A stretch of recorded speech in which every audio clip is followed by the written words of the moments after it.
하나님께서 우리에게 주시는 말씀은 누가복음 9장 23절에서 24절입니다. 두 절이기 때문에 우리 큰 목소리로 함께 같이 읽겠습니다. 함께 읽겠습니다. 시작. 그러고는 그들 모두에게 말씀하셨습니다. 누구든지 나를 따르려면 자기를 부인하고 날마다 자기 십자가를 지고 따라야 한다. 누구든지 자기 생명을 구하려는 사람은 잃을 것이요 누구든지 나를 위해 자기 생명을 잃는 사람은 구하게 될 것이다. 아멘. 오늘은 너무 특별한 분이 오셨어요.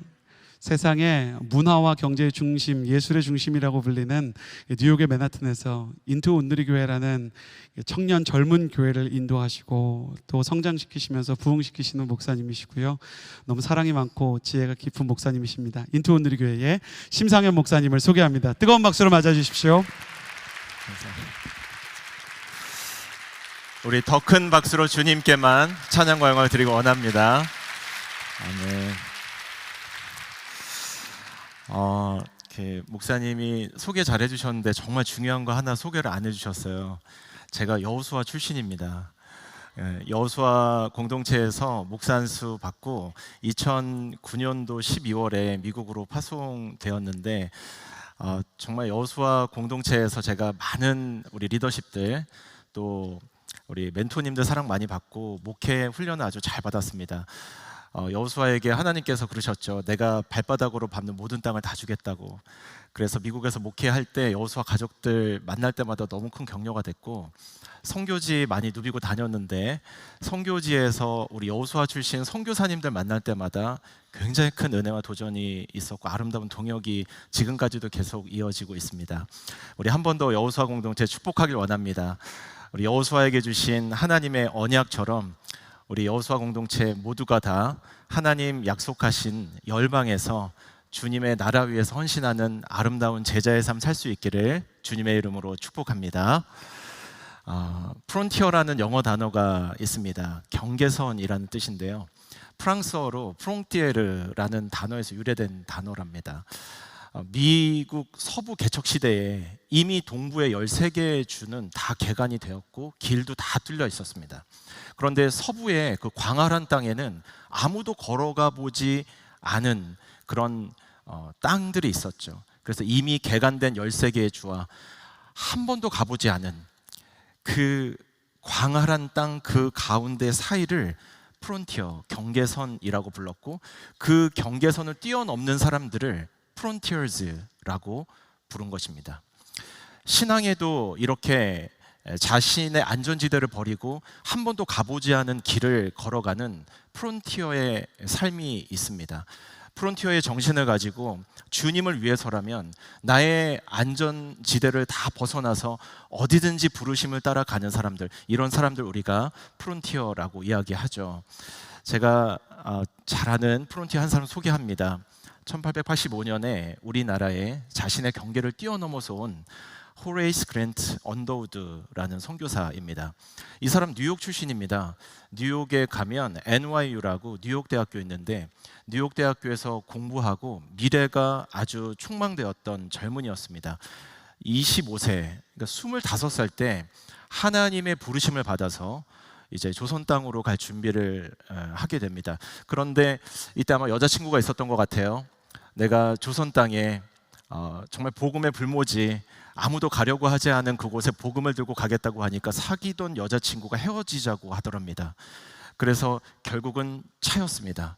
근데 놀랍게도 차였지만 한국에 와서 그 경계선을 뛰어넘어서 복음을 전한 것 때문에 우리나라 민족이 이렇게 하나님의 말씀과 성경을 받고 한 민족의 운명이 바뀌게 되는 놀라운 은혜가 있었죠.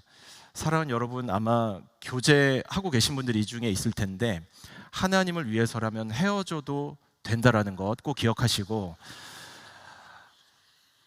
오랫동안 교제를 하고 있는데 뭐 하나님을 향해서 신앙의 성숙도 없고 성장도 없고 이런 관계는 깨져도 하나님이 은혜로 이어져 나가신다라는 거 기억하시고, 여러분 주님을 위해서 아름답게 교제하시고 그게 아니라면 헤어질 수 있는 은혜도 있기를 축복합니다.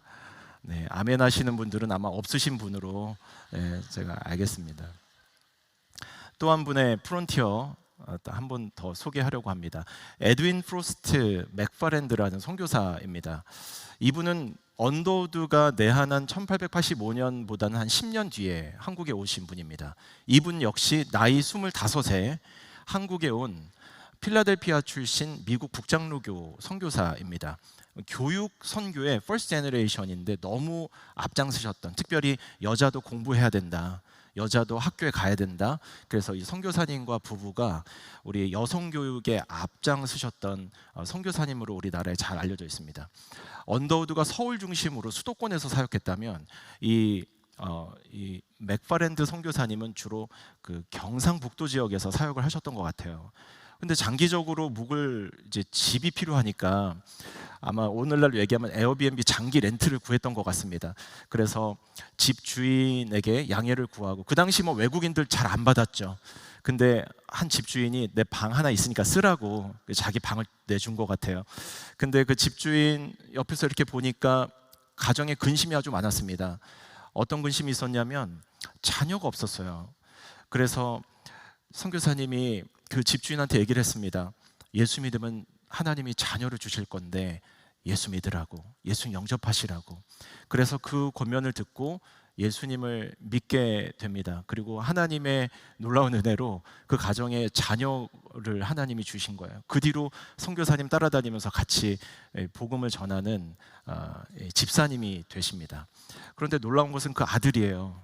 예수 믿으면 아들 준다고 그 말 믿고 예수님 믿었는데 주신 그 아들이 한국 교회사에 보면은 한국 교회를 위해서 순교합니다.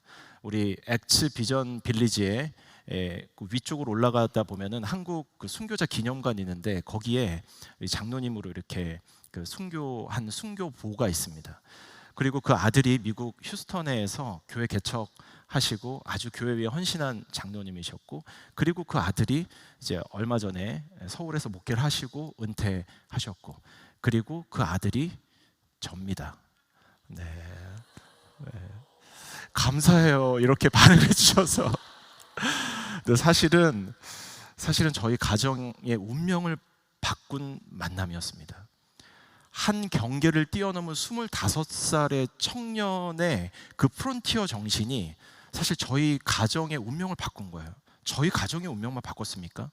저희 지역에 있었던 저희 부모님이 사셨던 고향 동네에 여성들의 운명을 바꾼 거예요. 학교를 세우고 많은 사람들에게 주님의 복음을 증거하게 됩니다. 그리고 그날의 그 한 번의 만남으로 아울리치 갔던 조선 땅이라는 그 경계를 뛰어넘은 프론티어 정신을 가진 25세 청년의 그 단기 선교를 통해서 하루의 놀라운 은혜가 한 해로 이어지고 한 민족의 변화로 이어지고, 그리고 우리가 그 복음을 받은 수여자로 이제는 수혜를 누리기만 하는 것이 아니라 그 복음을 다시 전하기 위해서 온 세계와 땅끝으로 가는 놀라운 은혜로 이어지게 된 것이죠. 여러분, 한 가정이 바뀌는 것, 25세 미혼 청년 2명이 프론티어가 되어서 한국에 온 이 사실만으로 한 가문의 운명이 바뀌는 것, 교회가 세워지고 여러 세대가 제네레이션 투 제네레이션 해서 복음을 들을 수 있었다는 것, 이것은 정말 놀라운 하나님의 은혜 앞에 프론티어 정신을 가지고 아무도 걸어가 보지 않은 그 광활한 땅을 위해서, 미지의 땅을 위해서 그 경계선을 뛰어넘은 프론티어스 정신을 가진 크리스찬 청년들을 통해서 이루어진 하나님 나라의 스토리였다라는 것입니다. 제가 조금 더 부연하면 저희 가정에 복음을 주셨던 그 에드윈 맥파렌드 선교사님이 필라델피아 출신이거든요. 근데 제가 있는 뉴욕 뉴저지 지역에서 한 1시간 반 걸려요. 그래서 수소문해가지고 그 청년을 파송했던 교회에 한번 간 적이 있었습니다. 젊은 목사님 나오셨는데 제가 당신 교회에서 파송한 청년이 전한 복음을 듣고 저희 고조 할아버지께서 예수를 믿었고 저희 가정과 가문이 변했고 저도 지금 사역을 하고 있는 목사가 되었다고 너무너무 고마워하시고 위로를 받으신 거예요. 제가 늘 저희 교회 학생들 중에 NYU 출신들이 많거든요. 언더우드가 공부했던, 그리고 필라델피아에서 공부했던 우리 신학생들도 있단 말이에요. 제가 늘 질문합니다. 당신은 25살 때 뭘 했냐고. 한 민족의 운명을 바꾸고 한 가정의 운명을 바꾸고 온 나라와 열방의 세계 지도를 바꿀 수 있는 그 귀한 20대를 30대를 어떻게 보내겠냐고. 하나님께 20대에 11조를 드려라. 30대에 11조를 드려라. 특히 미국에는 군대 안 가도 되는 남자들이 많거든요. 그래서 제가 강력하게 도전합니다. 한국 군대보다 짧다. 하나님 나라의 군대는 1년만 헌신해라. 그래서 FA로 또 미션 빌더로 TP로 오썸 단기 선교사로 동원을 해서 하나님 귀한 선교 사명을 위해서라면 경계를 뛰어넘는 25세 청년이 한 나라의 민족을 바꾼 것처럼 여러분의 1년이 한 민족을 바꿀 수 있다는 꿈을 가지고 함께 선교의 역사를 써 내려가고 있습니다. 카일 아이들먼의 Not a Fan이라는 책이 있습니다. 팬입니까 제자입니까? 라는 책입니다. 이 책에서 이렇게 묻습니다. 당신은 예수님을 좋아하는 팬입니까? 아니면 예수님께 삶의 주도권을 내려놓고 주님을 따르는 제자입니까? 이렇게 아주 그 책이 굉장히 심플합니다. 팬과 제자를 대비해가지고 우리는 예수님을 좋아하고 사랑하지만 금방 식어져 버리고 열광의 대상이 바뀌는 팬으로 주님을 따르고 있는지, 아니면 내 삶의 모든 것을 내려놓고 그분이 원하는 삶을, 그분이 걸었던 길을 가는 제자의 삶을 살고 있는지를 이제 우리에게 질문하는 거예요. 여러분, 우리가 이렇게 클 때 보면은 한국의 아이돌 그 왕자 계보가 있잖아요. 소방차부터 시작해서 G.O.D, H.O.T 뭐 이렇게 가잖아요. 여러분, 영원한 팬이 어디 있습니까? 지금 다 BTS 아미로 갔잖아요. 그죠? 영원한 팬은 없습니다. 여러분, 팬의 특징은 뭔지 아세요? 열광의 대상이 늘 바뀐다는 거예요. 더 좋은 대상이 오면 평생 그 사람 사랑하고 팬으로 남을 것 같지만 열광하는 대상이 금방 바뀐다는 겁니다. 제자는 스승을 바꾸지 않는 거예요. 스승이 걸어가는 길을 끝까지 걸어간다라는 거죠. 이게 바로 제자의 삶입니다. 그럴 때 그리스도를 따르는 참된 제자가 될 수 있는 것이죠. 저도 그 PK였습니다. 저희 아버지 목회를 했기 때문에 교회 사랑했죠. 교회 살았습니다. 그리고 교회 사역하는 게 너무너무 즐거웠어요. 돌아보면은 참 여러 사역도 많이 하고 선교도 많이 하고요. 교회에서 뭐 어른들 시키는 거 다 했습니다. 그런데 팬이었어요. 무리였던 거예요. 그냥 무리 중에 하나였던 거예요. 그런데 어느 순간 제자의 삶을 살고 있더라고요. 그 계기가 무엇인가? 팬으로 살다가, 예수님 열광하는 그런 팬으로 살다가 예수님을 따르는 제자로서의 삶을 살기 시작한 그 경계선, 그 결단이 무엇인가 돌아보니까 제가 이루고자 했던 꿈과 소망을 다 내려놓는 그 시점이 무리에서 제자로, 팬에서 제자로 전환했던 시점이었습니다. 제가 그 어릴 때 꿈이 피아니스트였어요. 교회에서 자라다 보니까 교회에 그 피아노 선생님 계셨는데 피아노 선생님이 이렇게 피아노를 가르쳐 보더니 제 손이 피아니스트가 될 손이라는 거예요. 일단 손가락이 짧고 굵은데 피아노의 터치감이 좋고 깊은 음을 낼 수 있다고 저를 막 격려하시면서 좀 콩쿠르에 나가보라고.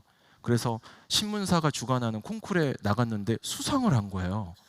네, 청년 보니까 이런 반응이 있군요. 그래서 진짜 잘하는 줄 알고 선생님이 교수님한테 저를 보냈어요. 근데 교수님 역시 피아노 치기 좋은 그 손과 이렇게 음감을 갖고 있으니까 한번 전공해 봅시다 해서 그 예원이라고 예술중학교 시험을 준비했어요. 입시곡을 이제 몇 개 해가지고 됐는데 다 될 거라 그랬어요. 근데 안 됐어요. 그래서 이제 포기하려고 했는데 예원 안 돼도 예고 가면 된다는 거예요. 그래서 중학교 3년 내내 입시를 또 준비했습니다. 그래서 입시곡 몇 개 이렇게 해가지고 예고를 준비하는 과정 중에 또 교수님이 될 것 같다고, 이 정도 실력이면 충분하다, 안심을 시켜줬는데 열심히 아무튼 했는데 또 떨어졌어요. 그래서 이건 내 길이 아닌 것 같다고 포기를 하려고 했는데 교수님이 음대를 가면 되지. 아무튼 그 교수님의 그 가스라이팅에 제가 이제 넘어가가지고 그 고등학교 2학년까지 입시를 준비했습니다. 시대별로 뭐 낭만 고전 해가지고 다 입시 엄청 열심히 했어요. 그리고 뭐 선생님도 한 분 더 붙여주시더라고요. 그래서 열심히 했는데 고2 여름방학인가 저희 아버지가 어머니가 저를 이렇게 진지하게 부르셨어요. 그래서 음악 그동안에 열심히 공부하는 모습 좋았는데 이제 제가 음악 공부 더 이상 할 수 없을 것 같다는 거예요. 목사 월급 받아가지고 음대 입시를 하는 게 사실은 지금까지도 힘들었고 음대 가도 문제라는 거예요. 가도 계속 뒷바라지 하기가 너무 어려우니까 이 정도에서 그냥 음악에 대한 꿈을 접는 게 좋겠다. 그래서 제가 그 부모님 얘기를 진지하게 받아들이고 그때 음대 입시를 포기했습니다. 막상 고등학교 2학년 때 원하던 꿈과 소망이 있었는데 제 꿈은 사실 그 피아니스트 자체보다도 요한 세바스찬 바하처럼 그 악보마다 SDG 이렇게 쓰잖아요. 솔리 데오 글로리아. 연주 한 편이 하나님을 향한 예배가 되고 할 수만 있다면 좀 작곡도 좀 하고 해서 교회 음악에 기여하고 싶은 그런 꿈이 있었어요. 그런 꿈이 한순간에 다 사라지니까 정말 뭘 해야 될지 모르겠더라고요. 굉장히 방황하고 있을 때 그때 주님이 제 마음 가운데 세미한 음성을 들려주셨어요. 나를 따르라. 너의 꿈과 소망은 다 포기했다고 생각하지만 지금부터 내가 너를 이끌어 갈 테니까 나를 따르라. 그때 주님 앞에 제 꿈과 이루고자 하는 제 모든 소망을 다 내려놨는데 제가 지금 뒤돌아 보니까 그때 그 시점이 무리에서 제자가 된 시점이었어요. 팬에서 그저 예수님이 좋다고 따라다니고 철없이 주님을 섬겼던 그런 팬에서 내 모든 것들을 내려놓고 주님을 따르기로 시작했던 그 계기가 바로 내 꿈과 소망을 내려놓았을 때였던 것을 알게 되었습니다. 돌이켜보니 그날이 은혜 안에서 제가 제자가 된 첫 번째 터닝 포인트였던 거예요. 그때부터 제 인생은 아주 파도 타기가 시작됐죠. 하나님께 삶을 드리니까 뭘 해도 할 수 있을 것 같았어요. 그래서 우리 오늘의 교회에서 목회 잘 배워가지고 미국에 갈 때도 정말 갈등 없이 한국에서 재밌게 좋은 공동체에서 이렇게 좋은 공동체 안에 리더십들과 멘토님들이랑 행복하게 사역했는데 유학생 교회 갈래? 주님 원하시면 가겠다고. 그래서 LA로 또 뉴저지 개척한 데 갈래? 또 뉴저지로. 맨하탄에 뉴욕 인투교회 있는데 갈래? 예 주님 원하시면 언제든지.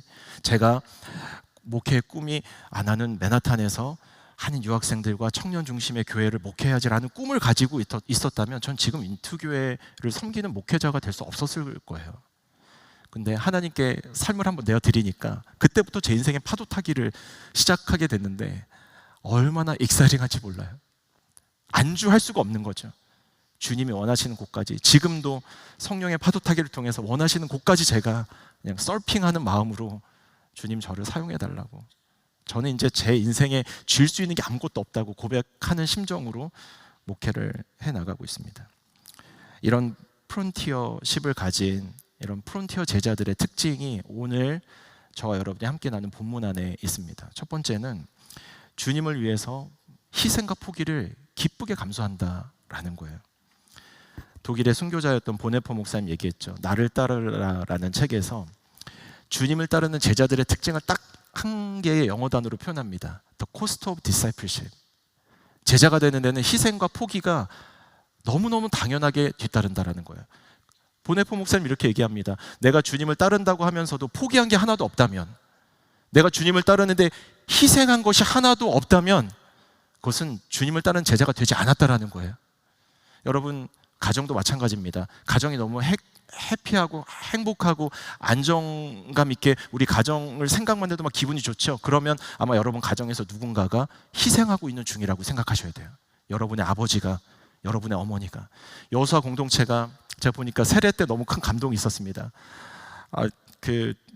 이소진 목사님 공동체 담당 목사님인데 찬양인도 하시는데 또 은혜도 너무 있고요. 너무 좋아요. 예배도 역동적이고 생명 공동체처럼 세례자들도 있고 오래간만에 또 고향에 돌아온 것 같아서 위로도 많이 받고 했는데, 여러분 여호수아 공동체가 너무 좋죠. 근데 여러분이 희생하지 않죠. 여러분이 sacrifice, 이 일을 위해서 대가 지불을 하지 않죠. 그러면 누군가가 공동체를 위해서 피를 흘리고 있다고 생각하셔야 됩니다. 누군가가 공동체를 위해서 헌신하고 있다고 생각하죠. 그렇기 때문에 여호수아 공동체가 이렇게 좋은 공동체, 건강하고 생명력 있는 공동체가 되어가고 있다라고 생각해도 되는 것이죠. 여러분 성경에도 보면은 수많은 주님을 따르는 제자들은 자기 누릴 수 있는 권리들을 포기하고 희생하며 주님을 따랐습니다. 예수님이 제자를 부르실 때 대부분의 제자들은요, 사회적 지위와 경제적인 안정을 버리고 주님을 따랐습니다. 배와 그물을 버려두고 주님을 따른 거죠. 베드로가 그랬고요, 요한이 그랬고요, 안드레가 그랬습니다. 여러분, 재산권 포기만 한 게 아닙니다. 나다나엘이라는 제자는 나사렛에서 뭐가 선한 게 나오겠냐고 예수님을 향한 편견이 있었는데요, 주님을 따르는데 자기 편견도 내려놓은 거예요. 편견도 다 포기한 거예요. 여러분, 도마는요, 주님을 향한 의심조차도 다 내려놓은 채 주님을 따르기 시작한 겁니다. 우리 아브라함이 주님 따르는 제자가 되었을 때 본토 친척 아비집을 떠났다고 얘기합니다. 이것은 단순히 고향과 이별해서 상경한 게 아니에요. 그 당시에 본토 친척 아비집을 떠나는 것은 재산권 포기입니다. 내가 물려받을 수 있는 유산을 포기하고 주님을 따랐다라는 거예요. 이렇게 주님을 따르는 제자들은요, 참된 희생과 헌신을 기꺼이 아깝게 생각하지 않고 주님을 따른다라는 거죠. 단 한 제자만, 가룟 유다만이 자기가 손에 쥐고 있던 자기 욕망을 내려놓지 못한 채 결국 하나님 구원 역사의 비극의 주인공이 되어버리고 마는 거죠. 이처럼 주님을 따르는 참된 제자는 The cost of discipleship, 반드시 희생과 대가 지불과 결단이 따른다라는 것입니다. 제가 한 분, 우리 청년 좀 여러분에게 소개하고 싶어요. 지금은 서빙고에는 SNS 공동체 다니는 정예라라는 자매입니다. 이 자매가 저와 같이 인투교에서 신앙생활을 했는데 콜롬비아 대학원에서 정치경제대학원 졸업하고 이제 그 맨하탄에는 국제기구들이 많이 있습니다. 그리고 그곳에서 일할 수 있는 기회들이 있었어요. 근데 선교의 꿈을 가지고 전 세계를 누비고 다니면서 복음을 전해야 되겠다 생각하고 공동체 단기 선교를 많이 다녔습니다. 근데 그 중에서 저희 교회가 타겟하고 있는 이스탄불에 유엔이 있었어요. 맨하탄에도 유엔이 있습니다. 근데 이스탄불에도 UNDP가 있었던 거예요. 그래서 갈등하고 고민을 하다가 그래도 하나님이 준비시켜 주셨으니까 선교지에서 취업을 해서 전문성을 가지고 교회 개척하는 꿈을 가지고 한번 이스탄불에 도전해 보겠습니다 해서 FA를 신청했습니다. 그래서 TP 훈련을 잘 받고 이제 티마에 선교사로 파송돼서 그곳에서 청년 여자 싱글 선교사로 직장 생활을 하고 주말에는 성경 공부 모임으로 전도하고 직장에서 만난 친구를 데리고 교회 개척에 씨드를 뿌린 거예요. 그래가지고 3년 반 전에 이스탄불에 인터내셔널 처치를 인투 이스탄불이라는 교회를 개척합니다. 여러분, 하나님의 교회가 세워지는 일에는요, 내가 누릴 수 있는 거, 맨하탄에서 뉴욕에서 누릴 수 있는 거 이렇게 있음에도 불구하고 내려놓으니까, 하나님 두 손에 맡겨드리니까 하나님 나라 놀라운 선교의 역사가, 구원의 역사가 이스탄불을 중심으로 중동, 북아프리카, 유럽 땅에 써 내려져 가고 있는 것이죠. 지금은 발칸반도를 중심으로 무너진 도시들, 우크라이나 포함해서 그 무너진 도시들을 재건하는 유엔의 귀한 직원으로 쓰임받고 있습니다. 여러분, 성경은 묻는 거예요.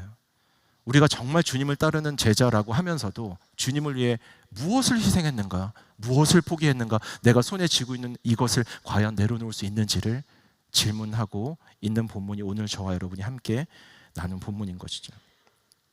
두 번째, 프론티어 제자의 특징은 사랑하기 때문에 십자가를 기쁘게 짊어진다는 거예요. 여러분, 십자가의 특징은 무겁다잖아요. 그죠? 이 십자가가 얼마나 무거웠으면 구레네 시몬에게 예수님이 지고 가던 십자가를 맡겨야 될 만큼 십자가는 무거운 겁니다. 그래서 우리가 십자가 다 피하고 싶은 거죠.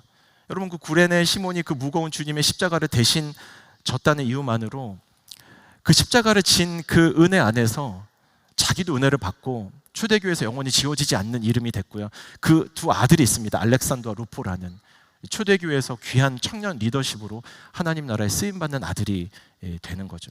십자가를 지었다는 이유만으로 하나님의 큰 은혜 안에서 한 민족의 운명을 바꾸고 한 가문의 역사를 바꾸고 한 사람의 하루를 바꾸게 된 것, 이것이 바로 구레네 시몬이 졌던 십자가였던 것입니다.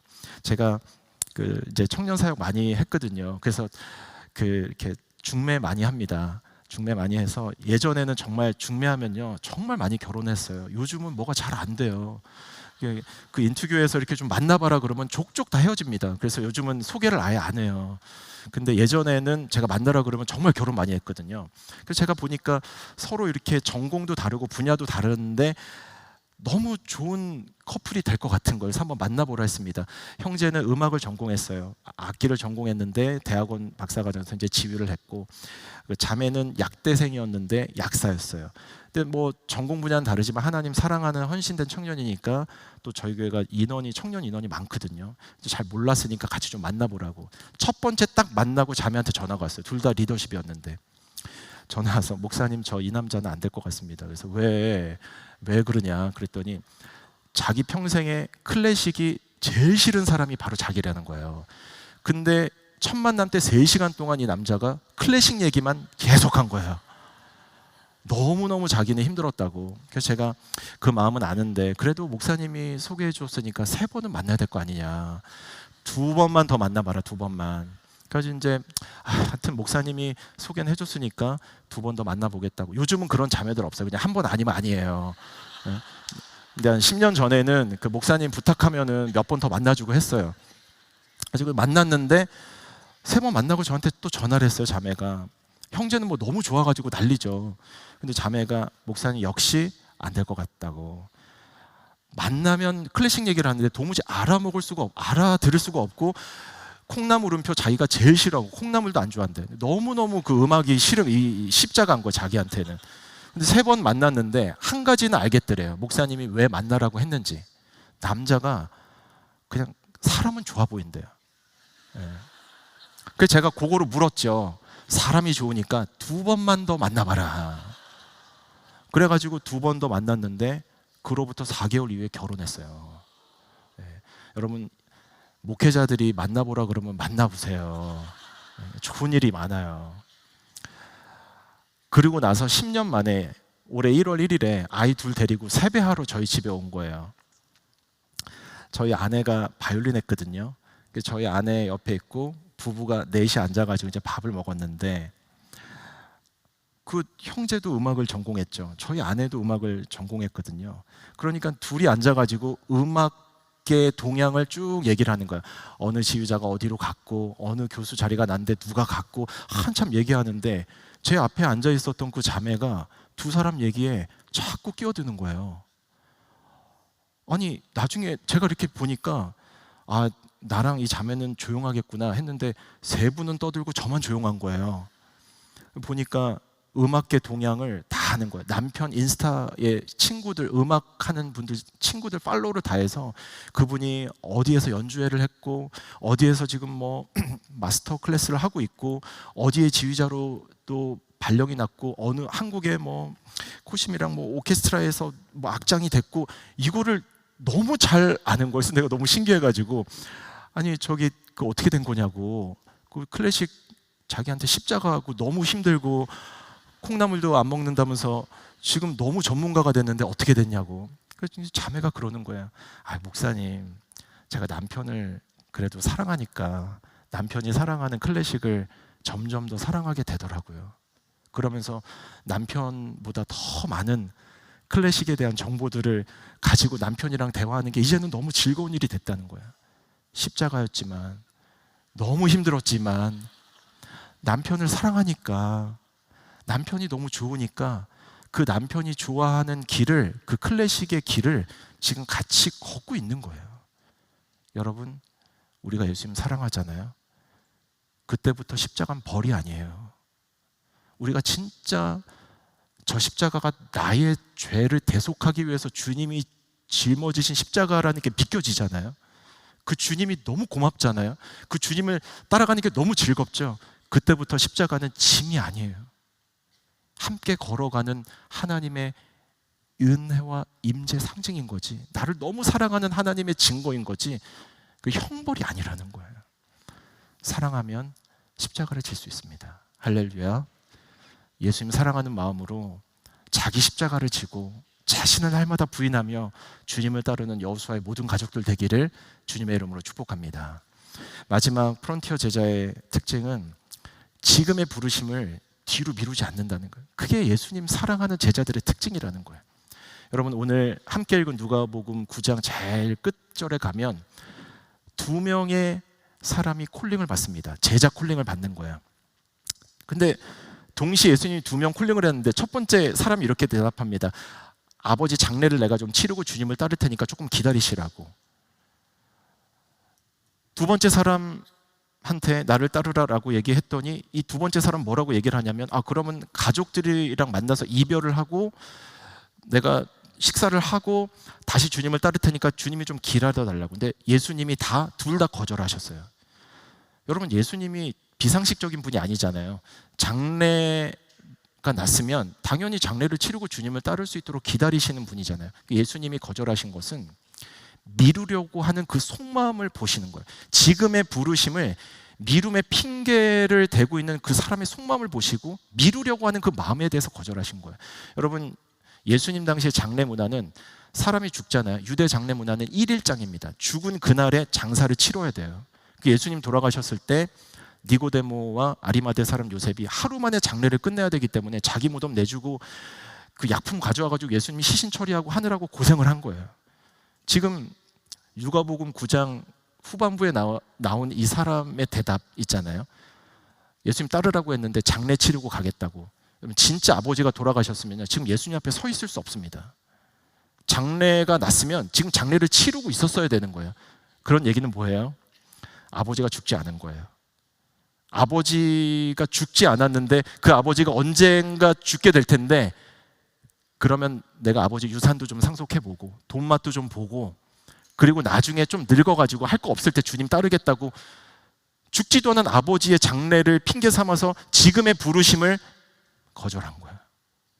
여러분 우리가 이런 일들이 얼마나 많습니까? 주님 지금 따르라고 하는데 지금 나에게 너의 삶을 드릴 수 있냐고, 20대 너희의 삶을, 30대 너희의 삶을, 40대 너희의 삶을 나에게 줄 수 있냐고 물으시는데 아직 일어나지도 않은 일을 땡겨와가지고 미루고 핑계를 대는 일이 우리 삶에 얼마나 많은지를 예수님 아시고 거절하신 거예요. 주님 따르라고 했더니 가족이랑 식사하고 가겠다는 그 사람도 핑계입니다. 문맥을 보면요, 이 사람이 원했던 식사는 아버지 저 이제 마지막 식사입니다, 내일부터는 주님을 따릅니다가 아닙니다. 당신은 가문의 뱅퀸 문화가 있었어요. 큰일 있을 때 결혼이나 장례나 모든 흩어졌던 가족들이 다 모입니다. 이거 다 하고 모든 사람들이 다 와서 밥을 다 같이 먹을 때까지 예수님 기다리셔야 된다. 그때까지 내가 주님을 따를 수 없다고. 뭘 얘기하는 겁니까? 따라가기 싫은 거예요. 주님을 따르는 팔로우가 되기 싫은 거예요. 핑계를 대고 있는 겁니다. 지금 일어나지 않은 일을 핑계로 지금의 부르심을 뒤로 미루지 말라고 예수님 얘기하는 거죠. 이것만 얘기하고 이제 마치겠습니다. 저희 교회에 뉴욕 총영사관이 바로 옆에 있어요. 주일 예배 드리는 장소 바로 옆에 총영사관이 있습니다. 근데 영사가 9명 있고 총영사가 계시는데 9명 중에 많은 이렇게 분들이 교체를 하시잖아요. 저희 교회 가까우니까 많이 오세요. 외교관들은 여기 외교관 혹시 가족들이 있으면 아시겠지만 2년 반에서 3년이면 다 교체합니다. 나라를 바꾸게 돼 있어요. 그래서 대부분의 외교관들이 우리 인투 오늘의 교회가 아무리 좋아도 어차피 떠날 거기 때문에 뭔가 사역을 부탁드렸을 때 목사님 저 어차피 가게 될 거니까 괜히 사역했다가 애매한 일이 없도록 제가 사역을 안 하는 게 더 낫겠습니다가 제가 경험한 대부분의 외교관들의 대답이었습니다. 근데 저희 교회가 작년 한 해 은혜를 주셔서 막 순마다 뭐 20명씩 뭐 넘는 순도 있고 그 순장이 많이 필요했어요. 근데 아주 신실한 외교관 한 분이 계셨습니다. 이 외교관 그 한 분이 너무 교회 신앙생활 성실해서 제가 부탁했어요. 제가 외교관인 거 사정은 아는데 언제 부르심 받을지 모르지만 순장으로 좀 섬겨주시면 좋겠다고. 근데 웃으시더라고요. 목사님 저 지금 당장이라도 콜 받으면 다음 달에 가야 되는 그 외교관인 건 아시고 콜링 하시는 거죠. 제가 알고 콜링했으니까 같이 기도 한번 해보시자고. 그리고 그 다음날 저에게 연락이 왔어요. 뭐라고 연락했냐면 자기가 생각을 바꿨다는 거예요. 어차피 갈 거니까, 어차피 나는 다른 나라로 갈 거니까 못합니다라고 얘기하지 말고 어차피 갈 거니까 가기 전까지는 평생 있을 마음으로 제가 최선을 다하되 대신 콜 받으면 바로 가야 되는 것만 목사님 알고 제가 순종하겠습니다. 그리고 1년을 섬기셨어요. 그리고 2월 달에 파라과이 그 총영사관으로 또 이제 이동을 하십니다. 여러분 예수님 사랑하면요, 지금의 부르심을 미래의 핑계로 미루지 않아요.